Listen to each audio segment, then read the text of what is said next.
मंडळी, आज सर्वोच्च न्यायालयात ठाकरे गटाच्या बाजूने युक्तिवाद काय झाला ते आपल्याला बघायचं आहे, ज्यामुळे अनेक ठाकरे समर्थकांमध्ये आशेचा किरण आज निर्माण झाला आहे. मंडळी, त्याची कारणं काय आहेत ते आपण आज बघणार आहोत.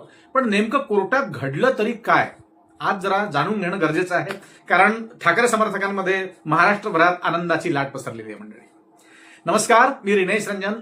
मंडळी, आपण पाहत आहात बातम्यांची बातमी. आज सुप्रीम कोर्टात अर्थात सर्वोच्च न्यायालयात शिवसेना कुणाची हा प्रश्न तर सगळीकडे आता पसरलेला आहे. हा प्रश्न पुन्हा एकदा चर्चेच्या केंद्रस्थानी आहे आणि गेल्या वर्षभरात जास्त चर्चा या शिवसेना केसची आहे. मंडळी, आज उद्धव ठाकरे गटाचे ज्येष्ठ वकील, तुम्हाला ठाऊक आहे सुप्रसिद्ध वकील आहेत आपल्या भारतातले कपिल सिब्बल साहेब. तर हे ज्येष्ठ वकील कपिल सिब्बल यांनी अत्यंत महत्वाचे मुद्दे न्यायालयासमोर मांडले. ते आपण थोडक्यात तुम्हाला सांगणार आहोत. काय काय सिब्बलांचं बोलणं झालं आणि न्यायाधीशांची काय भूमिका राहिली आहे ते अगदी थोडक्यात आणि सोप्या पद्धतीने आपण समजून घेऊ. जास्त क्लिष्ट करणं हे तुम्हालाही योग्य वाटणार नाही आणि तुम्हालाही व्हिडिओ बोर होईल. फार लवकरात लवकर आपण तुम्हाला सांगणार आहोत. सिब्बल यांनी स्पष्ट सांगितलं की केवळ काही आमदार पक्ष सोडून गेले. आता त्याला तुम्ही काहीही नाव द्या, बेईमानीने गेले, धोकाधडी करून गेले, दगाफटका करून गेले, ठाकरे साहेबांशी त्यांचं का जमलं नाही ते देव जाणे, म्हणून सोडून गेले, म्हणून तेच संपूर्ण राजकीय पक्ष होऊ शकत नाहीत. अर्थात गेलेले जे आमदार आहेत आणि एकनाथ शिंदे साहेब आहेत तेवढा समूह म्हणजे पक्ष नव्हे, असं सिब्बलांचं म्हणणं आहे. त्यांच्या मते जर विधिमंडळातील बहुमतावरच पक्षाची खरी ओळख ठरवली गेली तर मग काय, पक्षांतर बंदी कायद्याचं म्हणजेच आपण ज्याला म्हणतो 10व्या अनुसूचीचा संपूर्ण उद्देश संपून जाईल ना.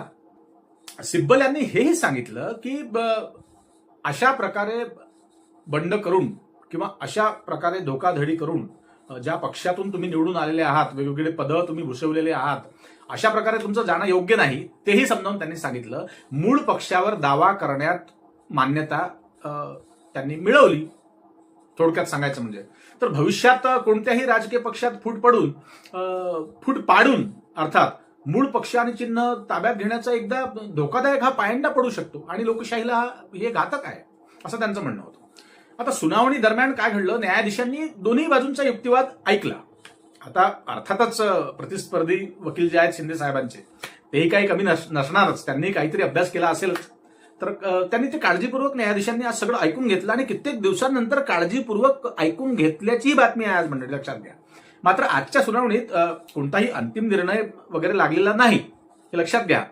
पुढे मी तुम्हाला सांगणार आहे की काय बदल नेमका आता या सुनावण्यांमध्ये होतो आहे. ठाकरे किंवा शिंदे गटाच्या बाजूने स्पष्ट मत काही नोंदवण्यात आलेलं नाही अजूनपर्यंत. सध्या सर्वोच्च न्यायालयात कायद्याचा अर्थ आणि पक्षाची खरीखुरी ओळख या संदर्भात आता कशावर ओळख ही ठरवली जावी हे न्यायाधीशांचं म्हणणं होतं. त्यांनी सखोल त्यावरती विचार केलेला आहे आणि करणार आहेत, करत आहेत. आता मंडळी बघा, संपूर्ण महाराष्ट्राचं लक्ष या केसकडे का लागलं आहे तर एकतर उशीर झाला, तारीख पे तारीख सगळ्या गोष्टी घडल्या आणि ठाकरे समर्थकांमध्ये अतिशय चीड झालेली आहे या शिंदेच्या बंडखोरीपासून. तर आता सगळ्यांचं लक्ष पुढील सुनावणीकडे लागलं आहे. आमदारांच्या संख्येने ठरतं की पक्ष संघटना आणि मूळ नेतृत्वाने ते तसं ठरवलं जाईल. तुमचं मत कमेंटमध्ये तुम्ही नक्की लिहा. पण मंडळी, एक गोष्ट लक्षात घ्या की गेल्या या वर्षभरात गेले कित्येक महिने जेव्हा जेव्हा ही सुनावणीची तारीख आली, कोर्टाने दिली, ती फक्त तारीख पे तारीख होती आणि अजिबातही कपिल सिब्बल यांना बोलण्यासाठी पुरेसा वेळ दिला जात नव्हता. त्यामुळे ही सुनावणी रखडल्या गेली आणि त्यामुळे झालं काय मंडळी की वारंवार तेच ते पुरावे कोर्टामध्ये सादर करणं, तेच ते डॉक्युमेंट्स ना, दुसरे नवीन काय कागदपत्र असणार शिंदेकडे म्हणा किंवा ठाकरेंकडे, पण तीच ती गोष्ट वारंवार होत गेली आणि तारीख पे तारीख दिली जात होती, तुम्हाला माहिती आहे. परंतु आता मात्र या केसमध्ये सुनावणीला वेग आला आहे, हे लक्षात घ्या. ऊट पहाड के नीचे अब आ गया है. आता ही फार जमेची बाजू आहे मंडळी. जे गेल्या वर्षभरात, 1.5 वर्षात, 2 वर्षात घडलेलं नाही ते आता कोर्टात घडायला लागलं आहे. न्यायाधीश कमीत कमी कपिल सिब्बलांचं ऐकून घ्यायला लागले आहेत. ज्या पद्धतीने कपिल सिब्बल आपली बाजू मांडत आहेत ती फार लॉजिक ठेवणारी आहे मंडळी, लक्षात घ्या, अतिशय लॉजिकली आहे. त्यामुळे ठाकरे समर्थकांमध्ये सध्या अतिशय महाराष्ट्रभरात आनंद दिसत आहे. आता मी यापूर्वीचा व्हिडिओ जो केला होता तुम्ही पाहिला असेल, काही 2-3 तासापूर्वी मी अपलोड केला व्हिडिओ. त्यामध्ये मी तेच तुम्हाला सांगितलं की बघा, ठाकरे समर्थकच नाही तर अनेक पक्षांमधले, आता या सगळ्याच राजकीय पक्षांचं या केसकडे लक्ष का लागलं आहे, तर बघा अनेक पक्षांचेही मनसुबे काहीतरी या वेगळ्या अशाच प्रकारचे ठरू शकतात. उद्या पायंडा बदलू शकतो असाच जर प्रकार या राजकीय क्षेत्रात राहिला तर त्यामुळे मंडळी सगळ्यांचं लक्ष लागलं आहे. अनेक वकिलांच्या समूहांचं देखील जे या केसमध्ये संबंधित नाही त्यांचंही लक्ष या केसकडे लागलं आहे, कारण की राजकीय परिस्थितीच बदलणारी ही केस आहे मंडळी, लक्षात घ्या.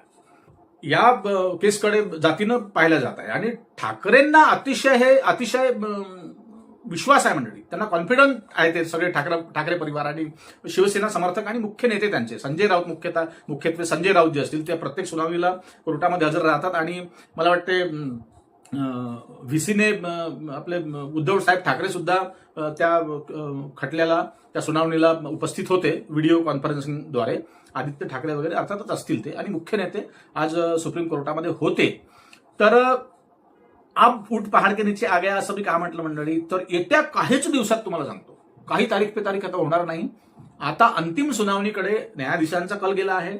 कपिल सिब्बलांनी मांडलेल्या बाजूमध्ये आता ते खूप सारा तो पसारा आहे, ते तुम्हाला वाचून दाखवत नाही मी, पुन्हा इंग्रजीचं मराठीत भाषांतर करावं लागेल, तर त्यामुळे मी ते सध्या रद्द केलं. तुम्हाला डिटेल्स सांगणं, कारण तो व्हिडिओ बोर होऊन जाईल मंडळी. मी थोडक्यात सांगतो तुम्हाला की न्यायाधीशांनी बाजू कपिल सिब्बलांची, दोन्ही पक्षकारांची ऐकून घ्यायला सुरुवात केलेली आहे आणि बऱ्याच मुद्द्यांवरती कपिल सिब्बलांच्या म्हणण्याला दुजोरा देखील न्यायाधीशांनी दिला आहे. न्यायाधीश सूर्यकांत आणि मला वाटते बागची म्हणून एक दुसरे जे त्या बेंचचे आहे वकील, न्यायाधीश, त्यांनीही या कपिल सिब्बलांनी जी बाजू मांडली त्याच्यावरती दुजोरा दिलेला आहे. आता मंडळी आपण आपल्या मूळ मुद्द्यावर यासाठी येऊ की बघा, लोकांना जनमत काय आहे, जनमानसांमध्ये चर्चा काय आहे की लोकांना ही बेईमानी वाटते आहे, हा धोका वाटतो आहे, ही धोकाधडी वाटते आहे, लोकांना हा दगाफटका वाटतो आहे जो शिंदेंनी ठाकरेंसोबत केला. त्यामुळे लोकांचा कल जो आहे तो ठाकरे समर्थकच सोडा, महाराष्ट्रातील इतरही जनता ज्यांना हे बेईमानी नावाचा प्रकार आवडत नाही, अशा प्रत्येक महाराष्ट्रातील जनतेचं लक्ष आणि समर्थन हे ठाकरेंना आहे, लक्षात घ्या. तर शिवसेना ही ठाकरेंचीच होणार. माझ्या सर्व्हेनुसार, मी ज्या पद्धतीनं माझं जे टेक्निक आहे सर्व्हे करण्याचं, मी कुठल्या आधारे करतो तुम्हाला सांगणार नाही, पण तुम्हाला सांगतो मंडळी की हा निकाल 99.99% ठाकरेंच्या बाजूने लागणार अशी महाराष्ट्रातली जनता आनंदाने बोलते आहे, कमेंट्समध्ये सांगते आहे मंडळी. माझ्या व्हिडिओच्या खाली तुम्ही कमेंट बघू शकता, अतिशय जास्तीत जास्त कमेंट्स या ठाकरेंच्या बाजूने आहेत मंडळी. आता त्यामध्ये अनेक पक्षाचेही लोक असतात, अनेक पक्षाचे समर्थक असतात ज्यांचं या केसकडे लक्ष आहे.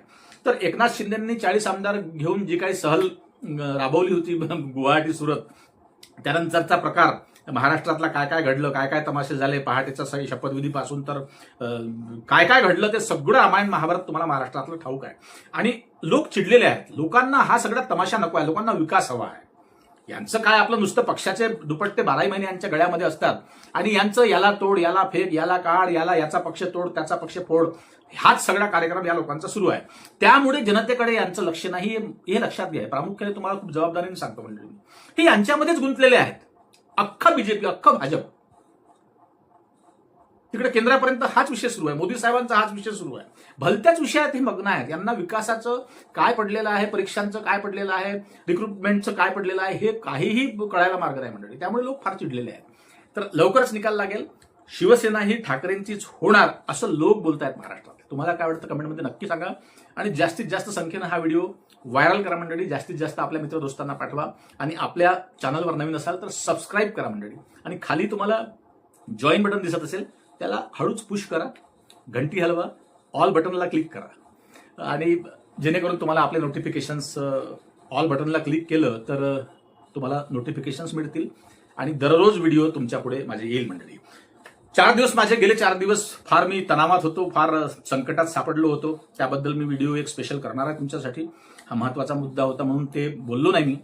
काही अपरिहार्य कारणामुळे 4 दिवस माझे व्हिडिओ आले नाही, पण त्याच्या पाठीमागचं अपरिहार्यता काय होती हे तुम्हाला सांगेल तर फार इंटरेस्टिंग वाटेल. माझ्यासोबत एक फ्रॉड झालेला आहे, तो फ्रॉड काय होता ते तुम्हाला एका स्पेशल व्हिडिओच्या माध्यमातून मी नक्कीच सांगेल मंडळी. त्यामुळे 4 दिवस आपले व्हिडिओ नव्हते आणि तुम्हाला कॅमेराही थोडासा ऍडव्हान्स वाटत असेल आज, तर हा सगळा बदल त्या फ्रॉडमुळे घडलेला आहे. तर पुन्हा भेटू व्हिडिओ आपले बघत राहा, आपल्या चॅनलला सबस्क्राईब करा आणि लाईक करायला विसरू नका. पुन्हा भेटू, तोपर्यंत नमस्कार. जय हिंद, जय महाराष्ट्र.